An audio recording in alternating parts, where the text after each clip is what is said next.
Hello and welcome into the next episode of Gridiron Dynasty Fantasy Football Podcast. I have officially given up trying to remember what episode number we're on, so that's why I don't I say it noticed anymore in that. the beginning of it. Because I keep every single week I continually forget to check before we hop on, and then as I'm literally about to start speaking, I'm like, well, shit, I don't know what episode number we're on. So, um, if anyone knows at home and just wants to say it in the comments below, because no one comments. Yeah, I'm looking at you, internet. Comment, say something, do something. Let us know you're watching. Aside from the fact that we have views, and for all I know, that could be Pat and like my mom and Pat's wife. That's all could be watching us. Hi, mom. Hi, Vicky. Boom, nailed it. That's our viewership. And my brother. My brother will watch, and I believe he watches it with my niece in the room. So this might be a good one. Hi, Kenzie. I'll see if she turns around and looks at the TV. Hopefully, Matt will let me know. Now that I started off with that wonderful tangent. Hi, Pat. Oh, Okay. So, yeah, we're just gonna keep like the same format as we did last week. We'll give you our starts of the week. We'll go over DK lineups. DK meaning DraftKings, not Donkey Kong. So if you're hoping for a Donkey Kong lineup, it's fairly. hold on. I gotta change my thing. Yeah, no, I mean, by the way, Seth Rogen voicing Donkey Kong in the Super Mario Brother movie that's coming out. I like it. I think that's gonna be a good voice for Donkey Kong. Yeah. Well, again, Tim Tangent there. So, all right. A little bit of news for the podcast league. There was a minor trade, I would say, right, Pat? Yeah, it No, sums it up. no big names were involved in the deal at all. I don't think. Yeah. He was just like, I don't know. A guy who plays for the Rams was involved. I know that. Pat, who is it? I don't know. They don't have any good players, so They it'd be don't. weird if. They don't. I think he's a wide receiver. Van Jefferson. Nope, not Van Oh. Jefferson. No. Oh, the dude from Cincinnati. They just got him. I forgot his No, name already. Bummer. no. We're a really good fan. We're a really good fan. I don't think it was him either. Huh. It, I don't know. Tyler Higbee. No, he's a tight end. Oh, We're getting there. I think starts with a C. starts with a C, and I think his last name is like Mug. Cupper Cop. Cupper Cop. Copper Cop. That's right. Yeah. Cooper. No, yeah. Cooper Cup was traded. Um, That's his name. you want to know how this trade? Because it was between me and my brother. You want to know how this trade started? Alcohol. I offered him a first round pick for Garrett Wilson, and it turned into that.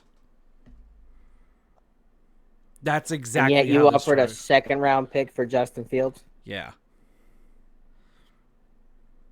Yes, 110%. Yes, because Justin Fields has looked like absolute garbage, but then certainty dropped Tannehill, so Yeah, I'm but someone perfectly else plays okay. for the Jets that you just listed. That's fine, and he's been killing it, so that's fine with Plays for me. the Jets. I don't care. He Look at plays his for the Jets. trajectory through his first two games. It's on par with Justin Jefferson and Jamar Chase as far as targets, receptions, yards, and touchdowns. We've played 2 games. I'm just saying it's their first 2 games of their careers it's almost identical to Jamar Chase's.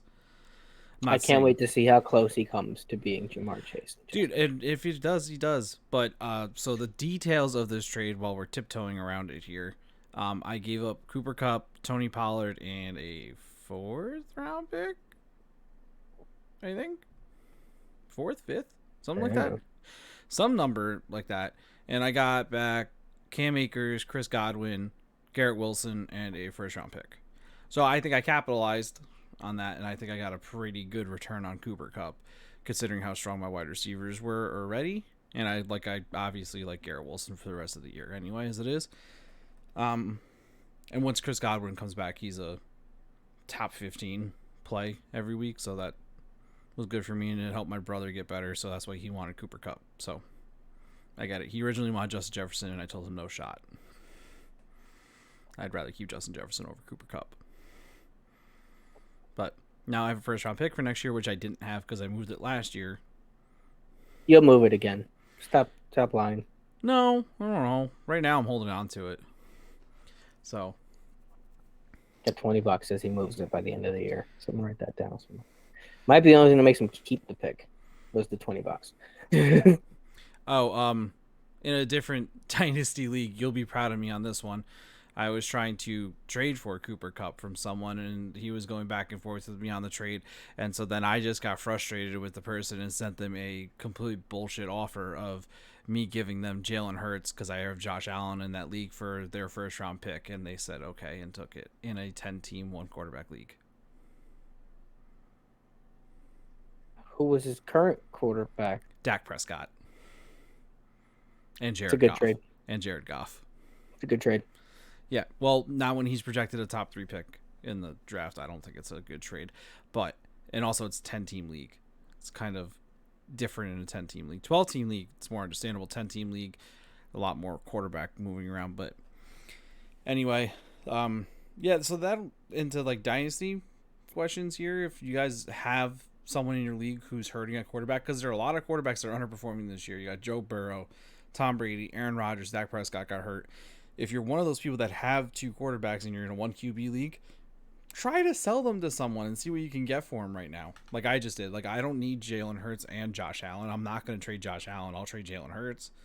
And I got myself a first round pick. Now I have 2 first round picks to mess around with and Trade try away. to upgrade my team.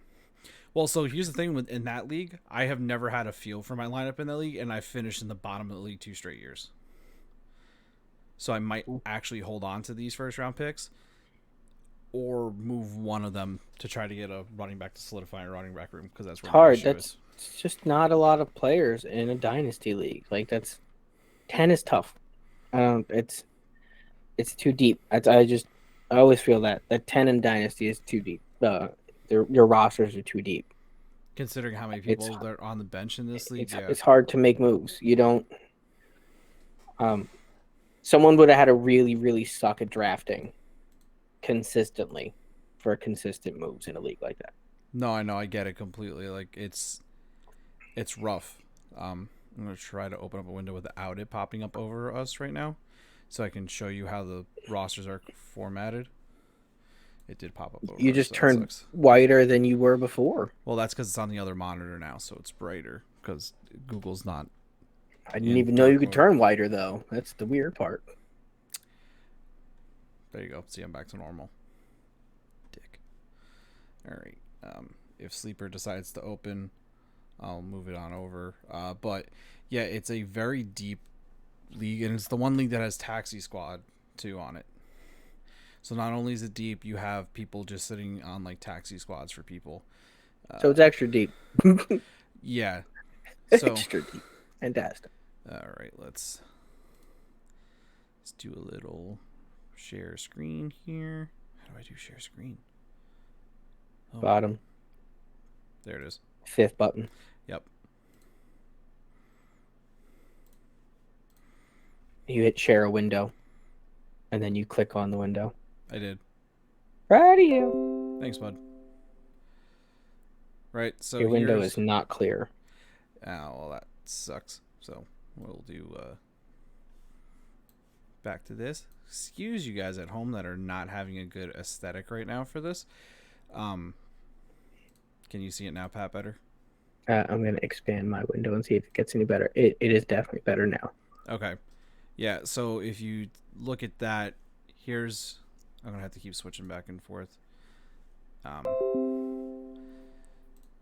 So we'll go to my team here. Everyone at home, you can just see it like normal. You won't see Pat for right now, but Pat can see it so that he can comment on it.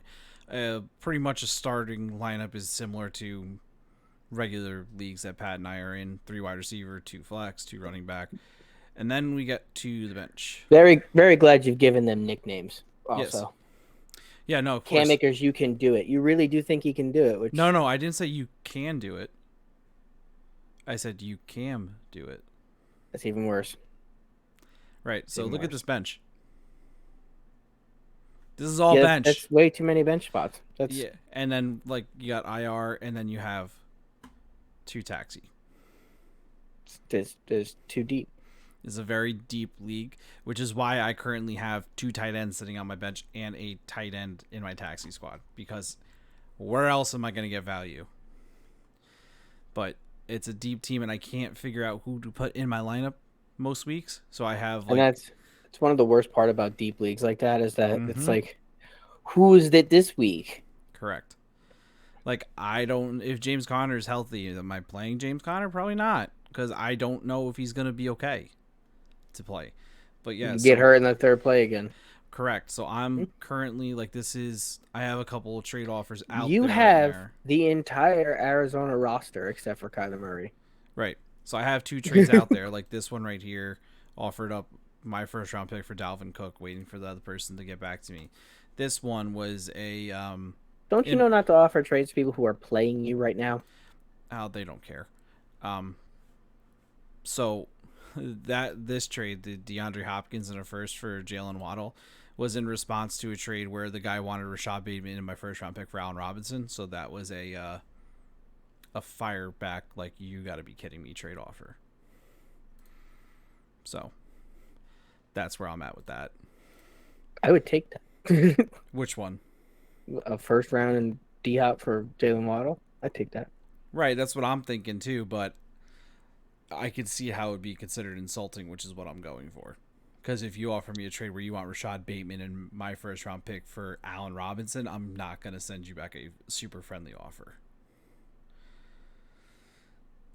That's not a good trade offer whatsoever. So don't offer that to people. Don't. All right. Well, now that we wasted a solid 11 minutes by me going on tangents about other things, we did talk about fantasy football a little bit, so that works. There was pictures. There were Can't beat pictures. a good picture. Tim learned how to share his screen properly. The more you know. Look at that. Look at me here. All Someone right. putting a rainbow there. Yeah. The more you know. There you All go. right. So we will hop right in now to our starts of the week. And Well, before we do that, we got to go over our it's starts of the week from important to last go week. over our starts of the week from last week, right? I didn't have good ones, I don't think. Well, here you go. Did I win? No, I didn't. I You see a let me lot know of how it red. looks. I see a lot of red on mine. Ha. There is a lot of red on yours. Singletary. So basically color coordinated. Green ended up in one territory. So QB1, RB1, wide receiver 1, tight end 1, which is the top 12. Yellow was 2, which is 13 through 24. And everything outside of that ended up in red because, well, probably wasn't very good. So quick review. Your brother had the best quarterback start of the week. 27.78 points for Carson Wentz. He finished top 5 QB. Derek Carr finished as a QB1 as well, so good call by you. And Baker Mayfield did worse than every running back that existed, so that was worthless. Just say, no other way. He did terrible. 13.3 points is awful from a quarterback. I hope you didn't start him. If you listen to me, maybe don't listen to me this week. Pick someone different. As far as the running back is concerned, though, I did hit that one with Damian Harris. 16.7, finished RB1. Not RB1, but as an RB1. Right. Jeff Wilson Jr. came in 12.3. He finished in RB2 territory.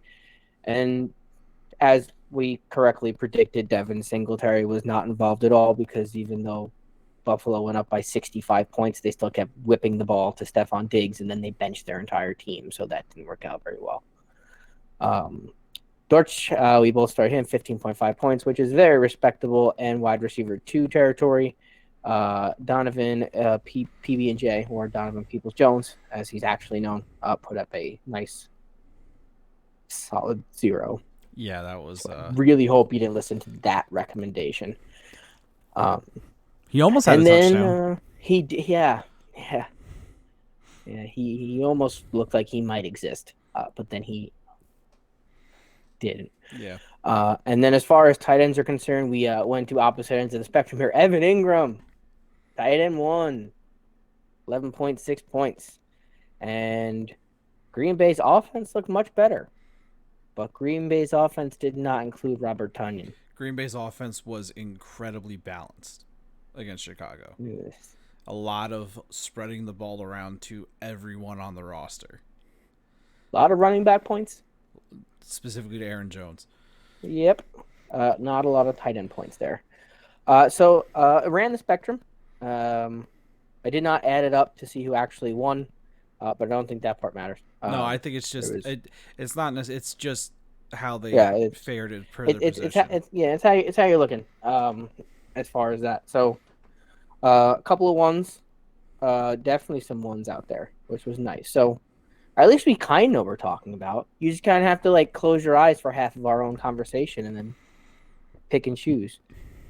What we've noticed here is that Tim and I picked the same person. You should probably put them in a lineup. If Tim and his brother pick the same person, you should probably delete them from fantasy completely. That's a So that's what possibility. we'll go with for the future. So one thing I want to touch on, based on Pat's list, Damien Harris last week went up against Pittsburgh, had a respectable game. What does that say? 16.7 fantasy points. 16.7. 16.7 fantasy points. Nick Chubb last night rushed over 100 yards against the Pittsburgh Steelers defense.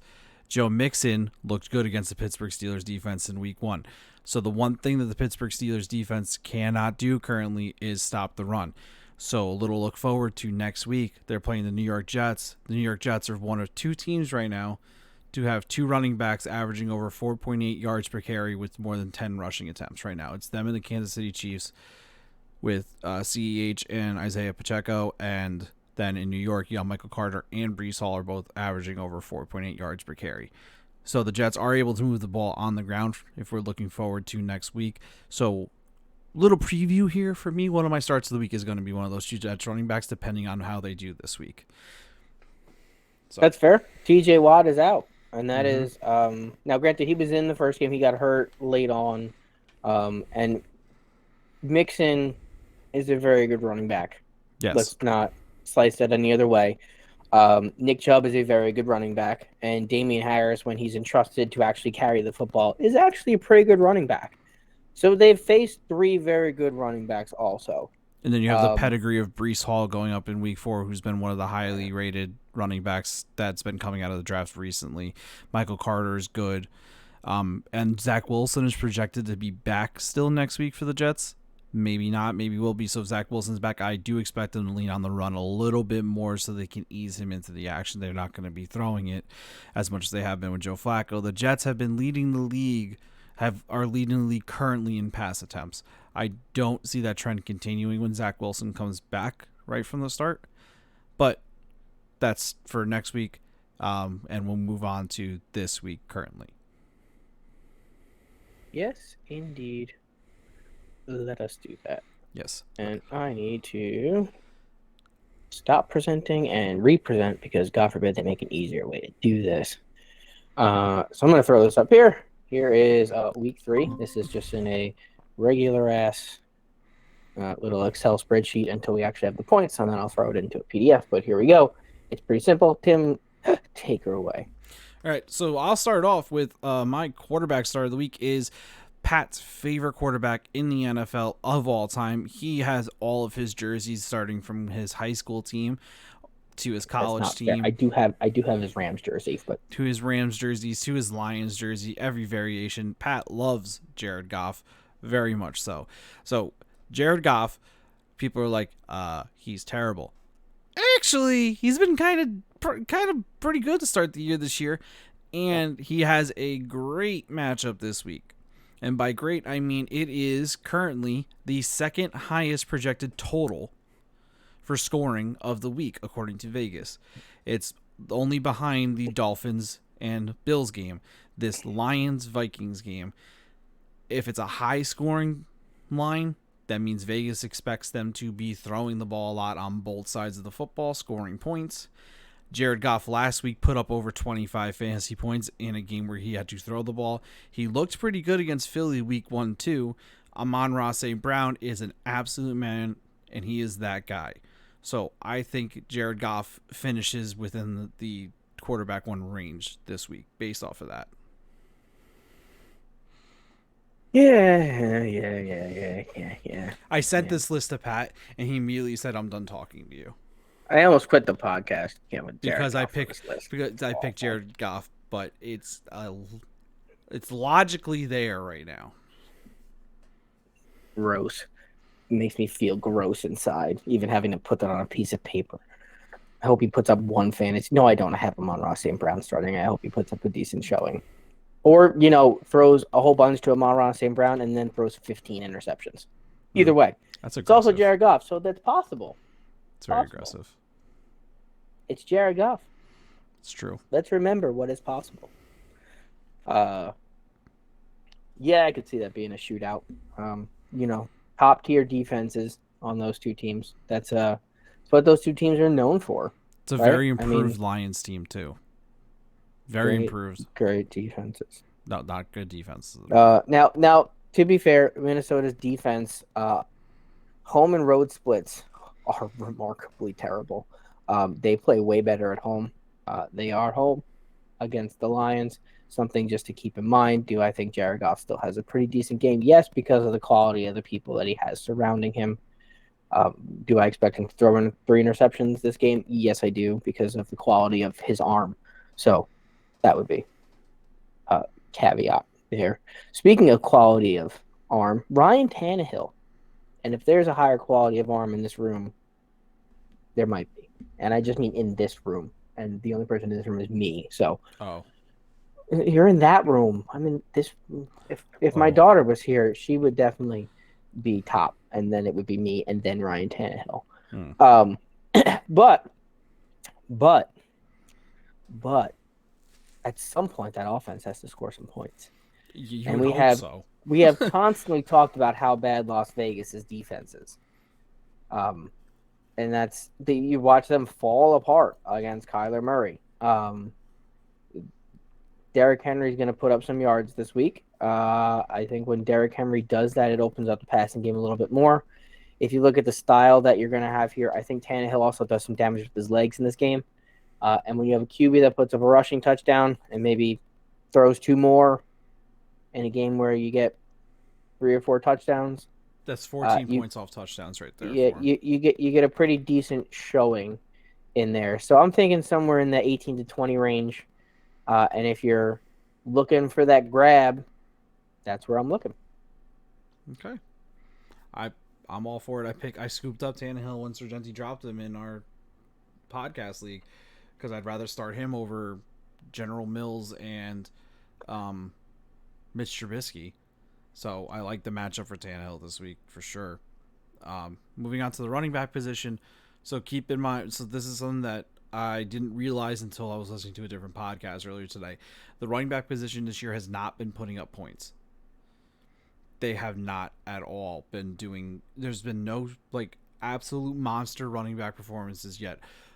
Breece Hall, who, Pat, would you say he's having a startable year so far? So, when I look at running backs right now, I think 75% of the league's having a startable year. That's a rough way to phrase that. Would I instantly insert him into a lineup? No. So just because he's still a rookie. Right now, he's RB26 on the season, which puts him as a flex play. Yeah, he's right on that fringe of RB2 in a league that's not.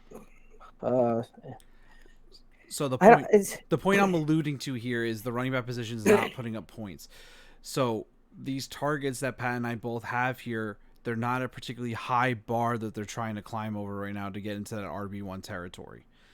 So we're doing this based off of PPR points because that's what we play in and that's what we think the standard should be for most leagues is PPR. Half PPR can get out of here. No PPR can get out of here. I saw on TikTok 100,000 PPR. Yes, I said that right. 100,000 PPR. The teams are projected 3.5 million points. That can get out of here. That's too many. But that's why I rolled with Nyheim Hines this week as my start of the week at running back. They're playing Kansas City. Kansas City has looked very good this year, contrary to the guy above me's opinion, as how they were going to play this year. Through 2 games, that offense has looked sound. Granted, they haven't gone up against the stiffest competition, and they're not going to be going up against a defense that's looking too good either, that just got absolutely destroyed by Jacksonville.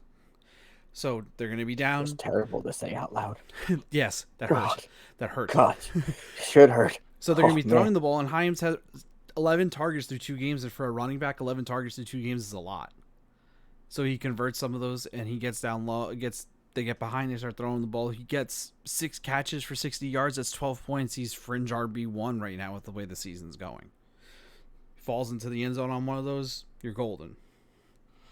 let's remember some important stuff. When you play Kansas City, what do you end up with a lot of?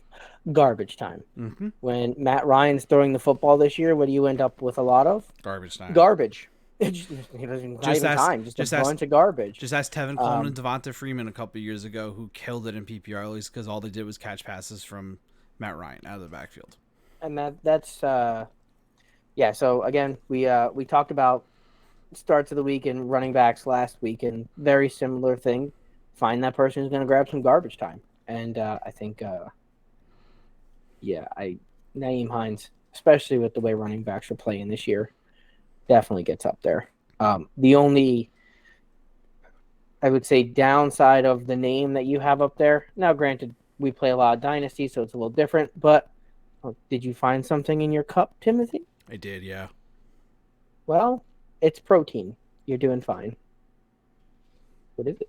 Now we need to know. I don't know The what it is. world needs to know. The world, okay, the Call a scientist. the 5 viewers that we get. Pat, I'm listening to you. By the way, I can multitask. They still now. I'm invested in what's in your cup. Okay, hold on.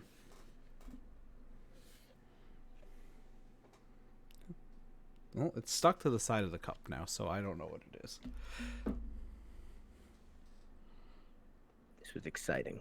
I know. Probably So the best anticlimactic. tangent that you've had so far, and it wasn't even your own. It was just part of you. Yeah. Skip to the end. Naeem Hines, probably not available, and I think that's your downside there. I do think in most leagues, Naeem Hines is probably owned by someone. I haven't seen many leagues where he's on a waiver wire, but if he is, he shouldn't be, and you should probably stash him.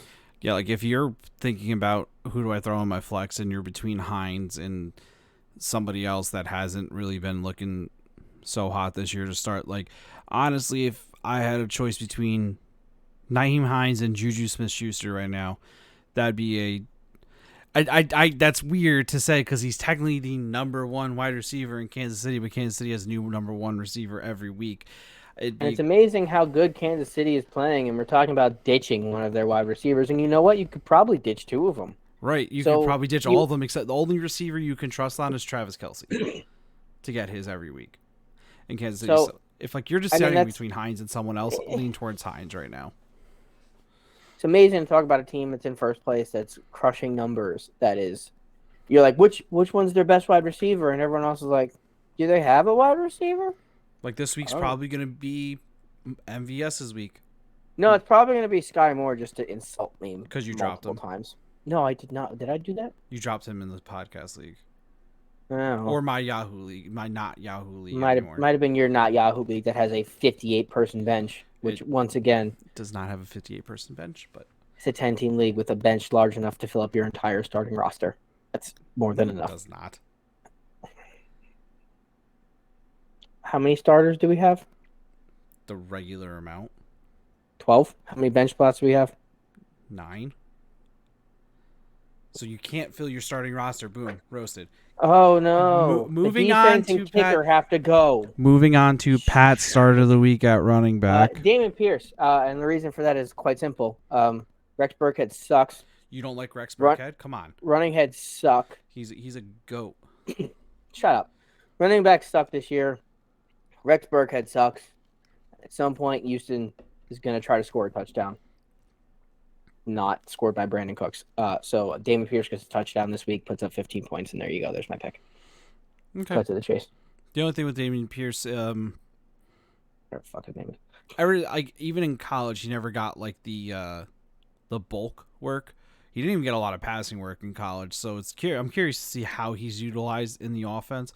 Are they gonna leave him in on third down? Or are they gonna substitute Rex Burkhead in because Rex Burkhead's been getting a lot of targets at that. I think Burkhead definitely comes in at third down, especially with Pierce being so young. Pass protecting is always a thing that they don't trust young running backs with, and Burkhead can pass protect and can go out and grab that ball. Mm-hmm. But I think Pierce gets goal line work, and that's the right. Maybe the Texans will find themselves in the red zone at some point. So this is a positive. Maybe game this script. is the week. Yeah, this is a positive game script for Houston. They're playing Chicago, right? Chicago this year.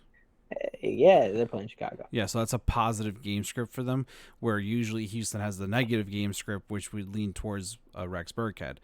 Like the Colts have a negative game script, which means they should be trailing. I think this is going to be a awfully low scoring game between the Bears and the Texans. So that's why I'm okay with Dameon Pierce as the play, because someone's got to score in this game somehow, right? Like maybe. Well, I'll play the weird game. I think this game goes over. I think this game goes over What's the by over at 5? a cup 39. I think you might be Ew. looking at a 46 to a 50.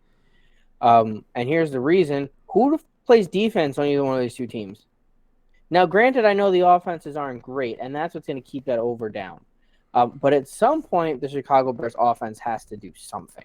Yeah, they gotta use Justin this. Fields, Darnell Mooney, Cole Kmet, David Montgomery, Khalil Herbert. They gotta do something. Cole Kmet's gotta learn how to catch. If there was ever a moment, it's when you're staring down the Houston Texans' formidable front. Yeah, JJ Watt. Oh wait, Fronts. I couldn't even. Do they even have anyone on defense? I don't even know who. I know one player on their defense, and it's Derek Stingley Jr. because they drafted him with the 3rd overall pick. That's the only. Right. That's the only reason why I know who he is. My imagination here is that the Bears put up some points. And the Bears don't have the most solid defense that has ever existed either. And I think Brandon Cooks is Cooks. It's an S. Okay, I was right. Mm-hmm. It's Dalvin Cook. Nico Collins and Dameon Pierce are Rex Burkhead even are just good enough to get some points also. I think there are some points that get scored in this game. And I think you're going to get running because you're playing in Chicago and it's windy. It's usually pretty cold and people like to run. David Montgomery, big boost this week. And Dameon Pierce, big boost this week for me. Because I think you will see more running game and somebody at some point, possibly in the first quarter, celebrating a touchdown. I know it's a bold call with these two teams to say that in the first quarter there's going to be a touchdown scored. Might be a defensive touchdown, to be honest with you, because then I'll know someone on their defense because they'll have scored a touchdown. But that's about it. So I think it goes over that 40 mark. I think the running backs play a solid role, and Dameon Pierce is only projected at about 9 to 10 points right now, I think. Yeah, and even there, that's running back 3 territory. That's running back 2 this year. His projection for not starting a game yet this year is running back 3 territory. It's almost like the tight end position where if you get double-digit points, it's startable right now, with the way running backs are. So I think the arrows point up for Dameon Pierce this week. And then I will go first since your start of the week at wide receiver is blatantly obvious for why you picked him. We've discussed this, and we're beating a dead horse at this point. I have more things to talk about with him. So. Oh, you'll get there. It's fine. Nelson Agholor is mine. He's no longer in Philly, where his hands were made of bricks. He's receiving significant targets. He's a downfield threat, and Baltimore's secondary does not look like they're capable of handling downfield threats. You could catch 2 passes for 2 touchdowns and 50 yards and be a very serviceable wide receiver. So I'm going with the boom or bust play that Nelson Agholor is, and I'm going boom this week. Talk to me about why Garrett Wilson is. I'm going to talk about Nelson Agholor first. I'd love you to. Again, negative game script. I don't think the Patriots are going to keep up with Baltimore. Baltimore is supposedly getting J.K. Dobbins back this week. How much J.K. Dobbins they're getting back this week, we don't know. Rashad Bateman has missed practice week due to personal reasons, but I've been reading things saying that he should be playing on Sunday, which is fine. Devin Duvernay cleared concussion protocol, so he'll be back this week as well. Mark Andrews is still Mark Andrews. So I think the Patriots will be trailing, which means you have to throw the football, and Mac Jones may suck right now, but he's got to throw it to somebody, and he's going to throw it to Nelson Agholor, especially with the fact that Jacoby Myers, I believe, is hurt. Yes, he is. I believe he's questionable for Sunday, but I think he will play. I think he will play. He's going to have to lean on someone else besides Jacoby, especially if Jacoby's going in injured. There's a high risk that he comes out injured also. So he's also going to receive a lot of attention. He usually does. He's going to get the number 1. Right. He's going to get the number one. And like I said, it's not a. Don't look. Last week, Aguilar got, I think, like 10 targets. Something outrageous. Gross. I'm not looking for that this week. It's a boomer bust play. Nelson Aguilar is probably on waivers in most of your leagues. If you're sitting there with a questionable or highly questionable flex spot, and you're looking for a guy who might put up 25 points for no reason whatsoever, there's your guy. Mm-hmm. He might put up 2. So you saw some red on my sheet last week. There might be red on my sheet this week. It happens. We're not perfect. If we were, we wouldn't be on here with 5 viewers. We would be on a different one with 25 viewers. Ooh, wow, 25. Imagine that. That's a 5 times. That's 5 times. I still can't believe we had over 100 viewers on one of our videos. Someone had to cheat and just get refreshed. I respect that person. I respect that person. I may have had like 17 tabs open at once, but who's counting? Okay, so now we'll move on to my wide receiver star of the week, Garrett Wilson of the New York Football Jets. As I said earlier, the Jets lead the league in pass attempts through 2 games. I don't think that changes this week. It looks like a quote-unquote get-right game for Cincinnati, and I think Cincinnati is going to come out swinging, throwing haymakers. They're 0-2 after losing to Cooper Rush last week. And remember last year who they lost to? They lost to Mike White and the New York Jets. So I think they go into the Meadowlands and they start coming out swinging. The Jets can't stop the run this year to save their life, so Joe Mixon should be having a field day. I think Jamar Chase is going to have a good day. I think Joe Burrow is going to have a good day. So that means the Jets are going to be throwing the football again. So why not get the guy who has 22 targets through his first 2 career games, 14 of which came last week where he had his first career touchdown, and then his second career touchdown, which was a game-winning catch. I love Garrett Wilson coming out of college. I had him as my number 2 wide receiver on the board for like talent-wise, not where they landed. Olave was still number 2 for me on that. And Garrett Wilson has looked like that dude so far for me. Plus, he's a Jet. I got to root for something. Right? He's good. Flacco's got to throw the ball at somebody. And it ain't been Elijah Moore recently. Garrett Wilson was your 3. Oh, well, I don't know after. This is post-draft, I suppose. Mm-hmm. Garrett Wilson was your 3. Drake London, I think, was most people's on-talent 1. So I'm assuming that's your 1. Olave would have been 2 talent-wise, or was Olave 2 just based off of 2 based on landing spot where he landed? Okay, so talent-wise, Garrett Wilson was 2 for me. All right, makes sense for me. Yeah, Drake London's looked every bit the part though.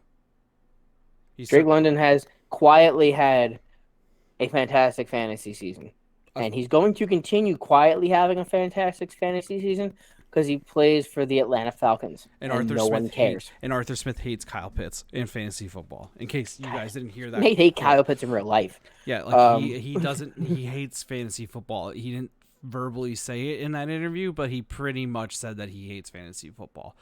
So, when people asked if they're going to give Kyle Pitts the ball, he said, "We're trying to win games in fantasy football." Or I'm paraphrasing, obviously, but it's not working either, Arthur. So why don't you give the ball to your all-pro talent at tight end? Nah, screw him. Okay, so speaking of tight ends, let's move on to tight ends. I'll go first, I guess. This is easy. Irv Smith Jr. Again, it's going against Detroit. Again, a high projected total. Points are going to be scored. Irv Smith looked good last week. He got his first touchdown of the season, missed on a 60-yard touchdown when the ball went through his hands, which sucks. Got to catch the ball. But we talked about Can't make Kirk Cousins look good. He had 8 targets last week, and we talked about this last week on the podcast. Athleticism in the tight end position is a premium. There's not a lot of tight ends that'll take the ball 60 yards for a touchdown. Irv Smith's one of the guys that has the athleticism that he can break one because he's got speed to him. I think Adam Thielen has regressed, is what it looks like, which means someone needs to step up into that number 2 target role if Thielen is not Adam Thielen anymore. And I think that's Irv Smith. So, again, tight end position is really shallow. He catches if he catches 2 balls for 35 yards and a touchdown, that's a tight end 1 week. So I like Irv Smith against Detroit. Again, high scoring game, should be points. Irv Smith was a tight end target for me in every league. Now, granted, tight end is very shallow. I hope everyone knows that. And tight end is you got to just kind of go with what's working. Mm-hmm. So Irv Smith got very dropped in very many leagues by me because he wasn't used in the first week. He was coming off of a year of missing because of an injury, and he had an injury the year before that, and it was very questionable, and there was other tight ends available. We've talked about tight end targets for praying and hoping for weeks. If you're looking for that caveat, if this was a 3-person podcast again, Irv Smith would have been my tight end to start, but I didn't want to duplicate things. I do have Irv Smith as a starter this week. So if you're looking for, hey, Tim and Pat agreed on someone, that one would have been on both of our lists if there was 3 people on this podcast this week. Instead, I stacked because every now and then you got to stack. And I put Austin Hooper in there to stack up with Ryan Tannehill. Because Ryan Tannehill seems to have these weird games where he'll rush for a touchdown and throw 2 4-yard touchdowns to his tight ends. And I'm just going to bank on this being the week. It's a good bank. That's what I'm going to do. Derrick Henry, over 100 yards rushing and 1 touchdown. Ryan Tannehill, rushing touchdown and 2 touchdowns to Austin Hooper. So there's my ridiculous prediction of the week, part 2. Yeah, write that down somewhere. Well, actually, we have a podcast that it'll be on. Tennessee scores 4 touchdowns. I know it sounds weird, right? I think Tennessee scores 34 points this week. Write that down, 2 field goals.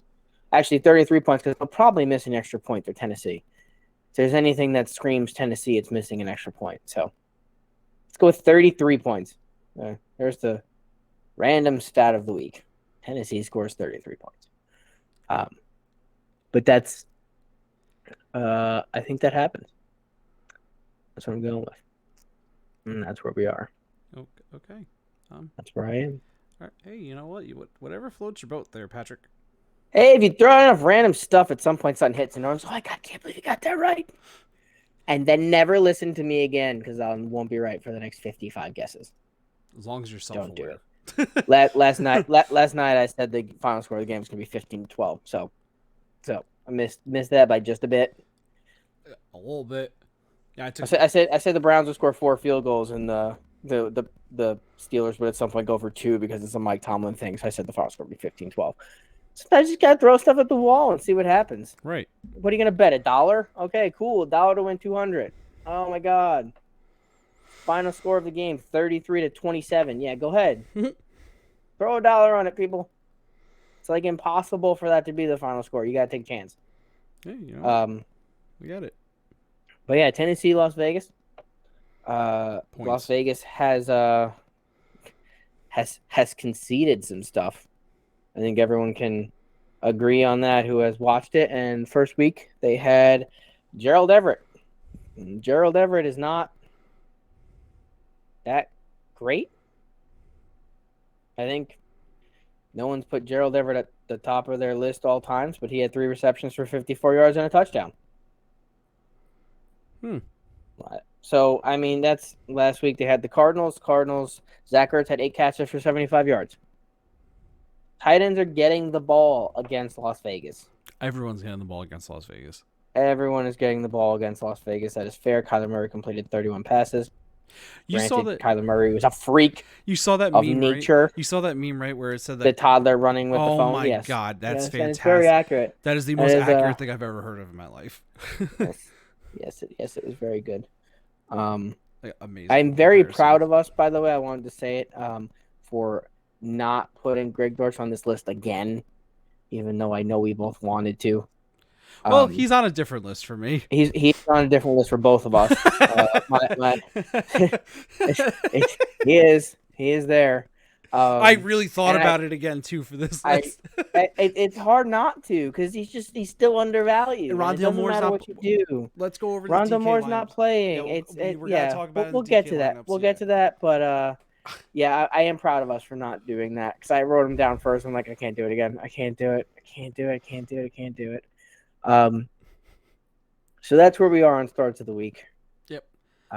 It'll be interesting to see where they fall this week. I will say that I specifically pulled up projections for this week and then picked people outside of that. I was gonna put Kirk Cousins on my start of the week because he's not necessarily a must start every time you have him. A lot of times he's sitting on your bench, but he's projected inside. He's projected at QB1 this week, so What I did I was did not want to put him there. I look at general consensus rankings from the fantasy footballers and then from ESPN, and then pick guys outside of the top 12 for quarterback, outside of the top 24 for running back, outside the top 24 for wide receiver, outside the top 10 for tight end.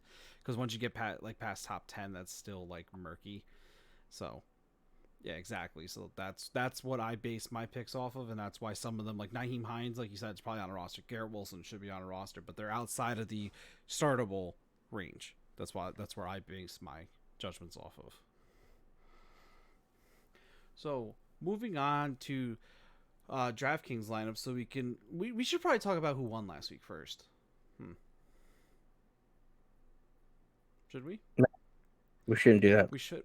I think we should. We can. I think We can. That's fine. I think we should. Yeah. I think we were in a nail biter until the end. It was a very close. Thank God for matchup. overtime. I will say that. Thank God for overtime. Great point. I really hopeful for an interception being thrown. Yes, Not Pat and I were texting during this happening. It was instead of fumble. I was like, no, he never caught it. It was an interception. That hit the ground. It was a very close matchup between Tim and I. And Matt was off somewhere in La La Land. Matt was Donovan probably Peoples napping Jones. at that point. So Yeah, there was that. DPJ Let screwed me pull this up here. We finished finals. Tim did win at 134.18. I came in second at 133.18. So 1 point. That was why I was rooting for the interception. Those have a nice little minus to them. Did not happen. Your brother finished with less than 100. I'm just going to leave that there. So if we break down lineups, I did not write down where everyone was, but I'm just going to go ahead with our head-to-head here. And I hope everyone can follow along. Did I have it here somewhere? Hold on. Maybe I do have it saved. DraftKings Week 2. I don't have the totals, but I can share the screen and go from there. Well, I can pull up window. Can I put? It's okay. I can go to past contests and look it up, right? Probably, but it's only on phone, so I already have it looked up on this thing. Well, here we go. I can get points then if you want to know who scored what points. That's what I'm getting at. Oh, I got that up already. It's a. Oh, okay, sorry. She's prepared. Okay, whatever. Have no fear. I came ready for this. So let's start up at the top here. I saved some money on quarterback. Tim spent a little extra. Carson Wentz put up 31.78 points. Derek Carr put up 18.98. So a win on the save there. And that is about where the wins end. So we'll just go ahead and go down the list. Saquon Barkley was a waste of money, in case anyone wanted to know that. Not because I think Saquon Barkley sucks. I think the Giants just that's what got lost. 100%. I think they just got lost. They won, but they were lost in the first half. They just didn't hand the ball off, and it never really amounted to anything after that. As we've talked about, running backs not putting up points. Our running backs combined went right around 20 points for both of us. Jeff Wilson and Stevenson combined for 18.4, and Javonte Williams and Saquon Barkley combined for 21.3. Mm-hmm. So not a huge disparity there. And for everyone who can see, I spent almost 14,000 on running backs, and Tim spent 10. Moral of the story: save some money on running backs this year, maybe, because who knows? Cooper Kupp was a wash. Greg Dortch was a wash. So let's not waste time talking about those. Marquise Brown put up 2 points more than Jamar Chase. Starting the two Arizona wide receivers worked out for me, didn't it?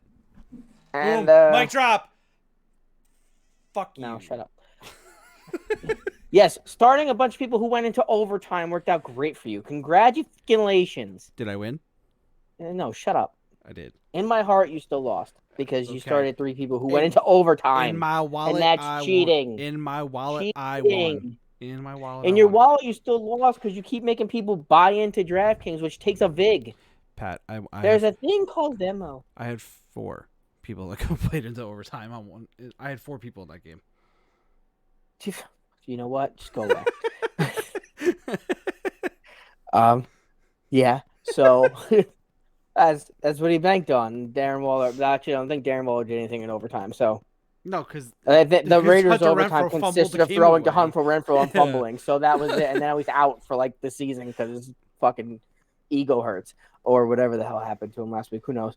But that was a wash. And then we tight end.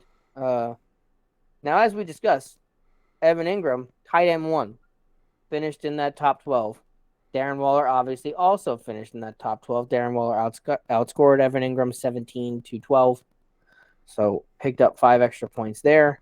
We switch over to the flex on the defense where Tim picked up more points. This Indianapolis offense was non-existent. Mm-hmm. And Granson still had some looks, but the Indianapolis offense was non-existent. It should get better this week, though, with the return of Michael And Pittman. speaking of the Indianapolis offense, they went head-to-head because that was Nyheim Hines. But garbage time means more for receiving running backs than it means for white tight ends. I don't know how else to say that. They're just not going to get the ball. That's not their job. That's not their spot. That's not the place for them. They're blocking during that. And then the Patriots and Steelers went head-to-head. Patriots won that matchup 8-3. So, moral of the story, save money on running backs. Don't buy into the Bengals just yet. I know that's rough to say. Joe Mixon had a great game, so let's not go there. Joe Mixon's looked good in the first 2 games.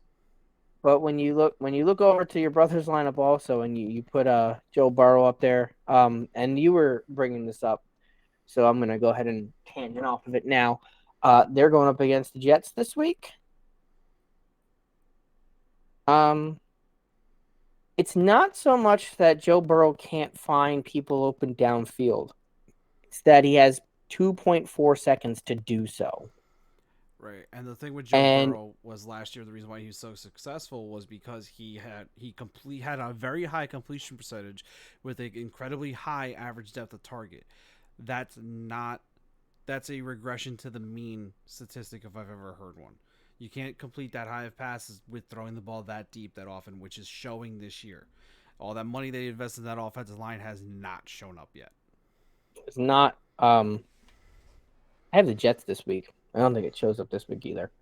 I don't care what they come out to do. I have the Jets covering the spread at least. Unless their offensive line comes out to play football, which I don't think it understands how to play football. Well, you have the Jets winning straight up, or you have Jets covering the spread? I have the Jets covering the spread, but I haven't bet on the game straight up. So you have right now the Jets starting the year 2-1. And I have the the Bengals Jets starting the year. I have the 0-3. Jets starting the year 1-1, and then a very questionable game coming up this week in the Meadowlands. Okay. I am interested to see how it goes. Don't get me wrong here.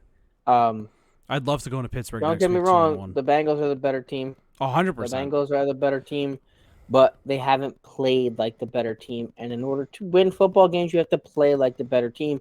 Now, everyone knows who watches football that the beginning of the year is always a bit of a crapshoot. The Bengals were in the Super Bowl. Yep. The Bengals were in the Super Bowl. You see how bad the Rams are playing right now. The Rams were in the Super Bowl. Super Bowl hangover is a real thing. It's going to be interesting to see how the Bengals offensive line reacts to a not so great defense. Mm-hmm. The Jets have some solid secondary players, which might bottle up those wide receivers, which means you need to have just a little bit more time in the pocket. So what the Jets defensive line does against a very subjective Bengals offensive line is going to be fun to watch this week. And I don't often say that the Jets are going to be fun to watch. But since I'm stuck in New York watching the Jets, I'll go ahead and say I think the Jets game's going to be fun to watch this week. The thing that the Jets I'm not making any bold predictions, but I think the Jets game's going to be fun to watch. The thing with the Jets team in general is just how young they are, especially on that defensive side of the ball. I brought it up last week, I think, when we were talking about Donovan Peoples-Jones and how I stated that Sauce Gardner, throughout his entire career in college and now in the pros, has not given up a touchdown. And that continued last week. Peoples-Jones almost had a touchdown on him, but he stepped out of bounds. So whether or not they have Sauce play man-to-man coverage or whatever, I don't think he's going to be able to do man-to-man coverage against Chase the entire game. I don't necessarily expect Chase to get a touchdown. If I'm betting on a Bengal wide receiver catching a touchdown this week, I'm betting on T. Higgins and Tyler Boyd before I am Jamar Chase. But the Bengal I'm most excited for this week is Joe Mixon, because the Jets can't stop the run for the save of their life, which is why Pat and I both have him in our DK lineups. So there it is. So perfect little segue. Perfect. I figured that would. To be fair, I had no idea what Pat's lineup was. He did not. Well, you had most of it. I only switched 2 people. Right. I sent you my lineup, but I said did. You changed stuff, but I didn't know what you changed fully. So I had a Rashad Bateman starting, which again still might be a solid start, but there's just so much going on in Baltimore. And I know we were talking about this earlier. It's not so much that he missed practice today. It's Duvernay cleared concussion protocol. J.K. Dobbins is back. You have a very interesting matchup this week. Bateman, I think, is the number 1 of Baltimore. 100%. I don't think that changes. I think he's a good value. If you're starting Rashad Bateman, keep starting Rashad Bateman. It was just so the way Bill Belichick plays football, the situation that's coming out of there, all the questions. It's going to be fun to watch what happens with the fantasy team, with the players on that team. I just don't want to watch it in my DraftKings lineup, so I opted not to. Yep. And I went back to Greg Dortch. I did. I will. Except mine, once again, was a picture of the guy who plays on the correct team. He's still and not. Yours, once again, was not. someone who played on the Jets, which is very confusing to me. That being said, I will have a confession to make right here, Pat. I may or may not have just switched around my lineup slightly. So we got the wrong one here? Kind of. So I substituted in 2 of my starts of the week because I was able to. I didn't realize how cheap Irv Smith was. Give me a second here. We move fast in this world, by the way, guys. Yeah, it was mid podcast where I decided to change it up a little bit here. That seems fair. That's okay. We're here for the fun. So we have Irv Smith. Is he starting in tight end there? Yeah, he's starting in tight end. All right, we got Irv Smith Jr. Give me a price. 31. Oh, that is cheap. And what else do we switch here? Switching out Treylon Burks for. I knew that was. Wilson. I had him highlighted already. Treylon Burks for Garrett Wilson. Garrett Wilson's 5,400. Double R, double T. Huh? Garrett Wilson. Garrett. Double R, double T. And what was the number? 54. 5,400. And those are the only changes. Mm-hmm. Cool. Week 3. Like I said, I had no idea Irv Smith was only 3,100. That's a huge bargain right now, in my opinion. I'm going to hit this. I'm going to hit this. And that should load. Do we have it? Yes, we do. All right. I figured here we go. You let Matt. You told Matt he could do it last week. I figured I could do it this week. So listen, if it here's my only stipulation. As long as it happens before we go live, hit it. Which is tomorrow. Your brother was a little different because he's never done this with us before, and he was on there for the first time, and he had a lower price start of the week than a guy he was starting. Which is what I have. Do we have a price comparison? Do we have a? I'm actually curious. Do we know where we finished there? I know Jeff Wilson Jr. finished point wise. Who did we start over Jeff Wilson? Chase Edmonds. Who did not look good because Raheem Mostert played more than he did. Right. So it wouldn't have made a difference with the final score.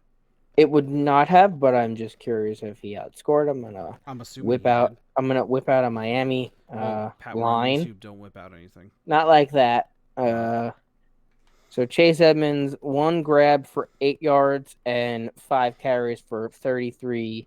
no touchdowns. 5.1 That points. is a very sorry far at 5.1 So points. he would have gained another, Jeff 7 Wilson points? well outscored that. He still wouldn't have broke 100, but he would have improved. So his start of the week was better than his DraftKings pick of the week. Let's go with that. And then let's go break down our lineups. So you picked Derek Carr again. right. So I think the one thing that happened that we know from last week that they, like, I don't know, maybe we should tell Derek Carr is throw the ball to Davante Adams. You went with the two extremes. You super targeted him, and then you started targeting Mac Hollins, whatever the hell his name is, for whatever reason. And Davante only had like 2 catches. Target Davante Adams. We like 2 went targets. over this. Was he 2 of 2? I think he was 2 of 2, or maybe I 3. think he was 2 of 2. I don't think he had. Well, you keep talking and I'll keep going. Davante Adams here, he's arguably the best wide receiver in football. One of the best wide receivers in football, top 5, and you're not utilizing him. And you're going now up against Tennessee, correct? That's right? We've been talking about it all day. Correct. We've been talking about it all day. And Tennessee sucks. Throw the ball to Davante Adams and get your touchdowns. Oh, God. Davante Adams had 7 targets last week. For how many catches? 2. We were right about the number of catches, but he had 7 targets. Now, granted, where Derek Carr threw those targets, I don't know. Again, we've discussed, I live in New York. The only thing I caught of that game was overtime. And Davante Adams was non-existent because you went Davante Adams was in overtime. So if you're Davante Adams and you have 2 catches and your game went into overtime, which we just discussed all the extra points Tim got from overtime, that's just bad. Yeah, so long story short, Derek Carr, throw the ball to Davante Adams, you'll be fine. Derek Carr's still a good price point with the matchup, $5,900 for a quarterback against a bad defense. That's saving money for me with a safe floor like I talked about last week. Now, again, if you were one of the people looking at your DraftKings lineup and you're looking at our lineup and you're like, well, maybe I want to save some money somewhere, Davante Adams is not that expensive. 88? And I say that because he's not $9,000 or more. I think he's not 88. Because he's cheap. He's in the 8s. Yeah. So Renfro's out. Mm-hmm. We know what Waller's going to be. Mm-hmm. Josh Jacobs is questionable. The team has no running game anyway, even if Josh Jacobs wasn't questionable. Mm-hmm. There are currently 2 people who are going to catch the ball in that. If one of us is putting, and the other of us believes that it's not a terrible selection, Derek Carr into their starting lineup, that ball has to go somewhere, and it's not going to be ran by Derek Carr. I think you better look at Davante Adams getting 10 to 15 targets again. I would say 20. Possibly, and this is my stretch here, possibly even 10 of those are catchable this week. Possibly. Tennessee's defense sucks. Whoa. I have news for you. It's rough because Tennessee's defense was very good last year, and they had no turnover, and yet now they suck. It's very confusing. Because they're not doing turnovers. Uh-huh. Nailed it. High five. Nice. Yay, punny. Delete that from this podcast. No, but it's staying forever. They're not getting turnovers. They're not generating any sort of defensive pressure. They're not doing anything. The reason we talked about Derek Carr last week was because Arizona's defense is awful. Mm-hmm. Derek Carr put in a QB1 performance. Be prepared for that again. Well, what comes with that? Usually a person, wide receiver or tight end, who also puts in a very good performance. Darren Waller put in a tight end 1 performance. The wide receivers on that team put in. Well, they put the ball on the ground. I don't know what the fuck else they did. But prepare for Davante Adams to put in a wide receiver 1 performance again. Prepare for that. If there's a bounce back candidate for the week, Davante Adams should be that guy. So, if Davante Adams is the one who gets into your starting lineup over that Cooper Kupp, Justin Jefferson, because you want to save some money on the wide receiver end, I don't knock you. I don't knock you for it. Okay. I've talked about Kirk Cousins. Yep. And we've talked about Joe Mixon. And we've talked about Joe Mixon. We've talked about Damon Pierce. So Miles Sanders. And Miles Sanders. Hit it. Okay, so Miles Sanders going up against the Washington Commanders. Let me give you a little statistics here for Miles Sanders this year. Week 1, 13 carries for 96 yards. Very I'm gonna impressive walk. yards per carry. After I said Miles Sanders is going to be good, I'm going to walk away. Okay. Angry at this. And you do agree with this. Shut up. Wow. Okay. 13 carries, 96 yards, and a touchdown. 2 receptions, 9 yards. Week 2, 17 carries, 80 yards. He then had 3 catches for 6 yards. So what that translates into 18.5 fantasy points and 11.6 fantasy points. Both of which are double-digit points, which, like we said, is good. Now I'm going to give you a little bit of statistics here for the Washington Commanders defense. They are giving up 157 yards on the ground this year through 2 games. Now, according to myself, and I'm sure Pat would agree with me, that's not good. 157 yards on the ground a game is not good. The fact that that's it is kind of surprising. Right, and that, you want to know what's even worse? That's 28. They played against. No, that's 28th in the league. There's still 4 teams that are worse than them at yards against them in the ground. Now hold on before we even continue there for a minute. I want to put into perspective something that's just a little fun for the people, 5 of you who watch this. We're talking about how bad teams are against the run. We're also talking about how bad running backs are. The question here becomes, so what's happening? Because for people who are sitting there with a dynasty lineup, and you're sitting there with Jonathan Taylor, Derrick Henry, players who are just not performing those top RB1 performances that you're used to. Kamara, non-existent. I think, with the exception of maybe Aaron Jones, who's been putting up very solid fantasy numbers. Nick Chubb, who's just been putting up very solid fantasy numbers. Thank you very much for that, because that was a miss. Now, week 1, he played like Kareem Hunt had all the touches. But since then, it's been Nick Chubb show. So Nick Chubb is back. Now, granted, he has that extra 3rd week. If you just looked at 2nd week, it balanced out. But Nick Chubb's going to keep projecting. Get ready for that same thing with your RB1s. Don't go selling low on an RB1 in Dynasty. Teams are giving up rushing yards. Teams are there's rushing yards to be had. Mm-hmm. Just because your running back started bad doesn't mean it's time to sell. Stick with it. 100%. Stick with it. So you're not selling Jonathan Taylor. No. Especially for Dynasty. Greg Dortch. No. Don't be silly. And if you are, come do leagues with me so I can make those trades with you. But you already have them. to go on your point of the running backs aren't looking good, but teams are giving up rushing yards. I think this is I don't have any statistics to back this up, but this is an age of quarterback where we have a lot of mobility at the quarterback position. So it is taking away from the running backs, and this is a much more pass-heavy league than we've ever really seen. So you got mobile quarterbacks with pass-heavy equals less opportunity for the running backs. But Commanders... And it has still been warm. Yeah. And the Commanders... And I can't, that doesn't sound like it means anything, but Derrick Henry hitting you in 32-degree weather and Derrick Henry hitting you in 75-degree weather, those feel different. Yeah, 100%. So Commanders week 1 went up against Jacksonville, where they gave up 11 carries, 66 yards, and a touchdown to James Robinson. So then we go to week 2, where they went up against the Detroit Lions and DeAndre Swift. DeAndre Swift had 5 carries, 56 yards, and then caught 2 catches for 31 yards and a touchdown. So, and then I believe Jamal Williams looked good too while he was in. Jamal Williams had looked pretty good in the first 2 weeks. Yeah.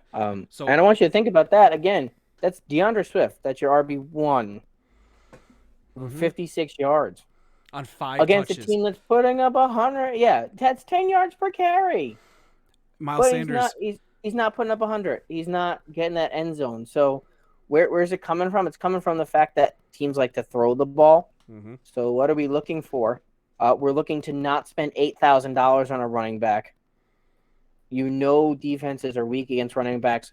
Great selection with Miles Sanders. He's going to get 8 to 10 touches. He probably won't be more than that. But if he can put up 8 yards per carry, That's an RB1 performance for 5,500. And then one of the running backs for Philadelphia is going to score a touchdown this week. You play roulette and he's the one that gets it, then even better for you. We'll move on to the wide receiver. Pat and I both have Justin Jefferson. Kirk Cousins is not playing on primetime television. Therefore, Kirk Cousins is going to play well this week. someone sent me something from TikTok, and they're like, "Have we ever considered that Kirk Cousins has an astigmatism and can't see at night with the bright lights?" And it was just people like staring, like, "Wait a minute, Yeah, like seriously, maybe he does." It's like the Andy. Oh, Dalton. wait. It's Andy Dalton from back in the day. Andy Dalton was garbage. It's exactly like on Andy prime Dalton time, from back in the day. And then Andy Dalton on like 1:00 games balled out when he was with Cincinnati. Like, and the same thing with Kirk Cousins. Kirk Cousins is doo on prime time, and then you throw him in a 1:00 game that no one's gonna watch except if they're on Red Zone or live in Minnesota. Balls. So Justin Jefferson, juicy matchup. Justin Jefferson did not have a good game. Justin Jefferson is gonna have a great game this week. I don't think we need to discuss that. I don't need to discuss Garrett Wilson anymore. So why don't you go ahead and talk about Mr. Hill? No, this is easy. 10 targets a game. I'll stop there. High scoring game. High scoring game. He's playing the Bills. If there was ever an opportunity for a high scoring game, you just watch what happened against Baltimore. Do the Bills have a better secondary? Yes. Is it still going to be a high scoring game? Yes. Is Tre'Davious White hurt?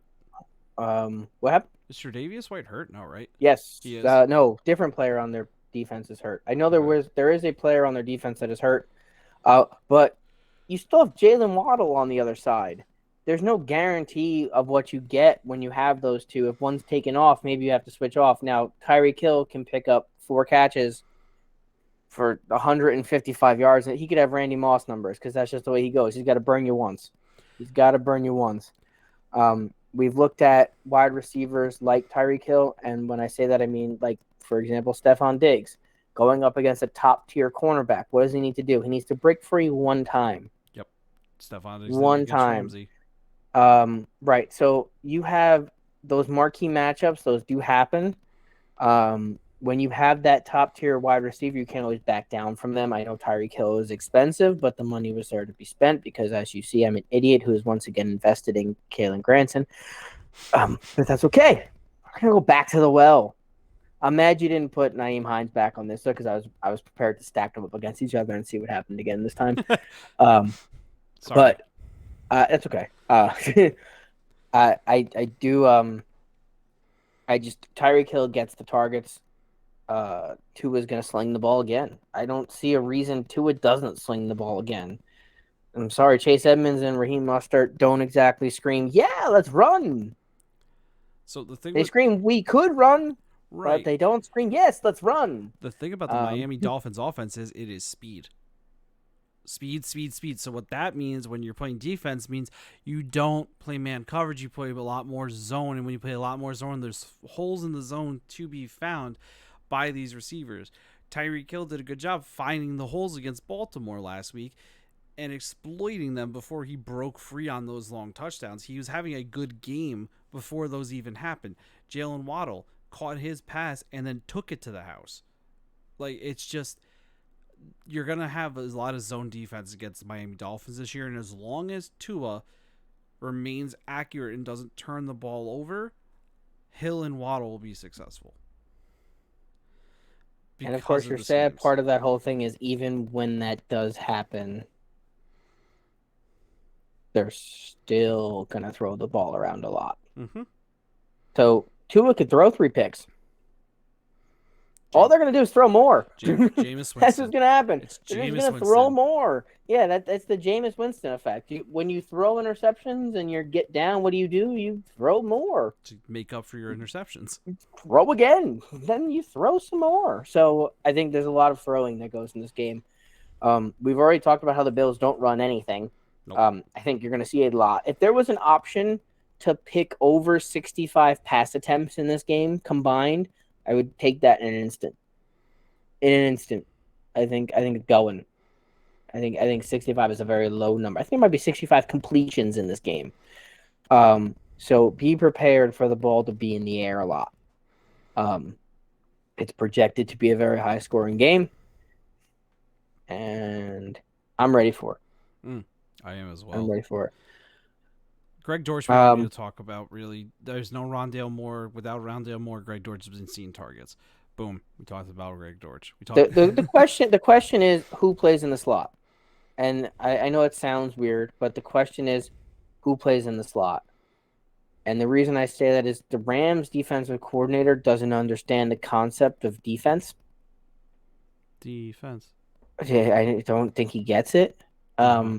Instead of having Jalen Ramsey shadow your best defender or your best wide receiver, Jalen Ramsey plays in the slot until you get into the playoffs. I know it looks weird, right? Watch a Rams game. Jalen Ramsey plays in the slot until you get into the playoffs, and then Jalen Ramsey will shadow someone. The only time Jalen Ramsey shadows is when you get those marquee matchups like DeAndre Hopkins. Jalen Ramsey does not get to shadow, and Jalen Ramsey complains about not getting to shadow literally all the time. Yeah, but then he gets And that's burned at because Jalen several Ramsey times. is ranked as the best cornerback in the NFL. You would think best cornerback in the NFL. Maybe we put him against the best wide receiver. We shut that guy down for the day. Apparently, that's only Bill Belichick and every other coach in the NFL that doesn't coach for the Rams. Because Jalen Ramsey just sits in the slot the whole damn day. So it's who ends up in the slot. I think Greg Dortch has outside prerogative enough, and that offense is so goddamn questionable. Marquise Brown is going to be your deep dead target. If they slot AJ Green, he'll see a lot of Jalen Ramsey, and Greg Dortch will be wide open because the Rams don't know how to play defense against people. Yes. They line up 10 yards off the ball, and Jalen Ramsey sits in the slot. And if there's ever a place that your number one cornerback in the NFL does not belong, it's just casually sitting in the slot tackling people. Because that's all he does. Mm-hmm. Mm-hmm. Except for right at the end of the game when he intercepts the ball from the Atlanta Falcons to save the game. If you have to make an interception to save the game from the Atlanta Falcons, we have a bad defense. Maybe you Which change is something, wild to me because you defensive have two of the coordinator. best defensive players in the league on your team. You have the most dominant defensive player on your league in Aaron Donald. Let's be honest here. If the defensive coordinator can change something soon, he might be listening to this podcast because he'll be home a lot. If he wants to Um, hop on, that's fine. We'll take him. As yeah, please tell me why the hell you line up 10 yards off the line of scrimmage and put Jalen Ramsey in the slot. If there is ever a moment where you have 10 minutes to explain this to me, I would love to understand the concept there. But I do think Greg Dortch has a good game. He's in my starting lineups in real life. I hate the fact that I'm starting a player against the Rams. I almost never do that, but here we are. He's starting. And we've talked about Irv Smith. We beat that one. Wait, the start of the week. For So the price point, that's really hard to beat at tight end. yeah. Low tight ends, low defenses. That's how you get money in DraftKings. You don't spend money in those two spots. I did spend a little bit of money in that spot. Tyler Higbee, Dominating targets for the Rams. he's getting 8 to 10 a game. He's playing a very, very, very, very, very, very, very bad defense against tight ends. He nearly missed a touchdown twice now. He got stopped a yard short in both games. This is the week. Go score a touchdown. Granson, I talked about all last week. I'm not going to waste my time again. I just think he's going to get targets. And I'm waiting for one of those to turn into a touchdown. We've already talked about how much I think people are going to run the ball in the Chicago Bears game. And now we have the opposite side. I probably should have moved him up to where Damon Pierce is. That way they could have went head to head. But you had him in, so I left him there. But you have the competing running backs in our DraftKings lineup. Yes. So I have David Montgomery, who looked fantastic against Green Bay. I don't know if you guys watched, but the dude had 15 carries for 122 yards. That's not even the half of it. You had to watch that second half and just watch him gash the defense when he finally had the opportunity. And so he jump cut 10 yards ahead and ended up with a 55-yard gain. So remember how when we were talking about Philadelphia going up against Washington and Washington's bad rush defense, Houston's been worse. Houston's giving up 163 yards a game on the ground. You want to know who runs the ball in Chicago? Montgomery. Justin Fields. No, Justin Fields doesn't do anything in Chicago. He hands the ball off to Montgomery and then does nothing. Currently. He throws the ball 11 or less times a game. So, David Montgomery, this is a game where they're supposed to be like close to the scoring. Neither team's going to run away with it, so there's going to be a lot of trying to maintain clock. Like we said, they're going to be running the ball. Montgomery smash play. And There's going to be a lot of 75-yard rushing touchdowns. yeah, I like David Montgomery this week. I think Pat is alluding to the fact that he likes Montgomery this week too. I very much enjoy David Montgomery to break out at least one 60-plus yard touchdown. I do. I've seen him do it in games like this before. You almost watch him do it against the Packers, but their cornerbacks can run people down. I don't think that you're going to get a run down from a Houston Texans cornerback. I think he does break one out, and I think it happens in this game. So we talked about bold predictions by Pat Smith. Hey, there's number 3 for the day. David Montgomery, 60-plus yard rushing touchdown. Woo. Right. And then we obviously both saved money on defense. I went with the Eagles because they're going against Washington. And who knows what Carson Wentz is going to show up this week. That was my biggest fear against Philly's defense this week. Is just which Carson Wentz and which Antonio Gibson and which offensive play calling shows up. Because even when they looked terrible at the end of the game, they took off. Carson Wentz finished QB5. Garbage time. Let's not forget that. So garbage time, teams that don't. I mean, again, if you look at, we discussed this about the Rams defense last week. They get up, they do great, and then they stop playing, and then all of a sudden it's like, well, we probably shouldn't have stopped playing because we need to. Shit, we're losing. And that's what it feels like the Rams do every week. And that's what it feels like Washington almost came back and did that last week. The Eagles look like they didn't want to put Minnesota away last week, and then Kirk Cousins put himself away. He just kept throwing the ball directly to Slay. Yeah. Which, in case any quarterback needs to hear this, do not throw the ball directly at someone who can catch it if they're not on your team. Especially when their nickname is Big Play Slay. I would avoid throwing it directly to him, considering he makes plays without you throwing the ball directly to him.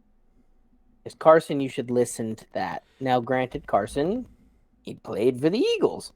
And I'm also always a little wary about revenge games. Yeah. I know it's been a few years removed, but always just a little wary about revenge games. I get it completely. Don't worry. The Eagles were cheap. That's why I took them. Carson Wentz this year, for fantasy purposes, is reminding me a lot of Blake Bortles from back in the day when Blake Bortles was a relevant fantasy quarterback because of garbage time. Because of fourth quarter. Yes. The 20-point fourth quarter, and all of a sudden you're like, why does Blake Bortles have 42 fantasy points? Why is Blake Bortles quarterback 5 on the week? Yeah, so that's... What happened?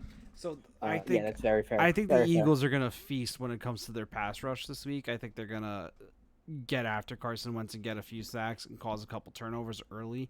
Maybe do something with one of those turnovers, return it for a touchdown. Who knows? But at $2,900 against a quarterback who does have a history of turning the football over, I'm okay with it. And who doesn't have the mobility anymore like he used to. So he won't be able to evade the pressure as well, so more susceptible to sacks.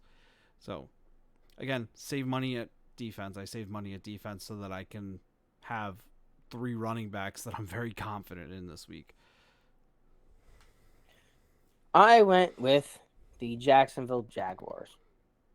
Wow, if anyone needs to know why, allow me to bring you to the world of gambling. 3 days ago, the Los Angeles Chargers were favored by 7.5 points. Today, the Los Angeles Chargers are favored by 3. For all those playing along, does anyone know why? Oh, Tim Murray. Because we're not sure if Justin Herbert's going to be playing this week, Pat, for 500. Justin Herbert did not practice this week. Because he hurt himself. He hurt himself. It's the same exact injury that Alvin Kamara missed last week. It's the same injury that Alvin Kamara is questionable and very questionable a week later. These are not things that your franchise quarterback, when you're playing against the Jacksonville Jaguars, is going to love. Mm-mm. The pressure gets home in LA.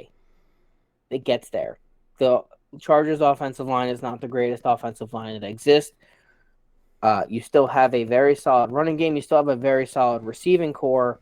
But are you going to trot Justin Herbert out onto a field when you don't know what you're going to get? Now, you watched him gut it out. Everyone watched him gut it out last week. And it's like, oh my God, this guy will survive anything. He'll do anything. Adrenaline's amazing. Mm-hmm. And then you go into the locker room. There are people that have finished the game without Achilles tendons. There are people that have finished a game with torn ACLs. There are people that have finished a game and needed season-ending surgery after the Super Bowl and almost missed the beginning of the next year. When you're in the moment, you can play. When that moment ends, you really need a doctor. And the last time someone that was a quarterback from LA saw a doctor, they're no longer playing in the NFL. So maybe he didn't go to the doctor, because I might have avoided – unless I think that guy was really a Justin Herbert fan and just really didn't want to see Tyrod Taylor anywhere in that locker room again. So he just – my fantasy team is better now. So to go off your point with the whole Justin Herbert injury thing, I was listening to the Fantasy Focus podcast for ESPN, and one of the people on that podcast who I actually do listen to specifically on injuries because they are an expert is that Stephania Bell. She's incredibly intelligent when it comes to injuries, so I would take her advice when it comes to injuries. What she said is it's a playable injury. Yes, it's not like going to do any more damage to him. It's a pain tolerance injury. So it's a rib injury, so you breathe, you hurt. You laugh a little, you hurt. You throw a football, you hurt. So he has a couple options. He can sit, not play, heal up a little bit so the pain tolerance for the following week isn't as bad. Or he can get a shot before the game. And Pat already alluded to this. It's the same exact shot that Tyrod Taylor got where his lung got punctured. We don't trust that guy anymore to do that shot. Right. So it'd be a little, I would understand if I'm Justin Herbert, being weary of taking the same shot that jump-started my career. Right. You're a quarterback in the NFL after your coach said we're waiting because of the exact same shot that now someone goes, if you take this, you could just be fine. That's what Tyrod heard, and now I'm here. I don't think he takes the shot. Yeah, where's he starting? He's not. No, he's not starting. Right, shut up. He's not. He's right, the backup. He's the backup quarterback in New York, so he might be starting at some point this year. Shush. For the Giants. Shush. Shush. He's in the NFL. He's not playing. He's not in the NFL. I don't care what anyone says. You know who's not in the NFL? Todd Gurley. Yeah, we don't need to talk about that at all. We're talking about if you watched that game, you watched Justin Herbert gut it out, but Justin Herbert is mobile. Justin Herbert makes things happen, and you watched him have the ability to fall for a first down. And he spiked the ball. We all watched it. We're like, Justin Herbert, what was that? And then he slung a 50-yard pass down the field for a perfect play that messed up my entire same-game parlay and lost me $600. I know that made you lose money, but that was beautiful. All I needed was a field goal. I don't even care if they did that and then immediately kicked the field goal. It would have been fantastic. I had Dustin Hopkins over 1.5 field goals. It was a $25 free bet. It would have won $650 for all those playing at home. There was more into that. I've sent it. I'm not going to get into that here, but it was there to be won. And then they went for a touchdown. They did the one thing that teams don't do. They got into field goal range in the final 2 minutes, and they went for the touchdown. Almost never happens in the NFL, but if Pat Smith bets on it, you can obviously assume that they're going to do the opposite.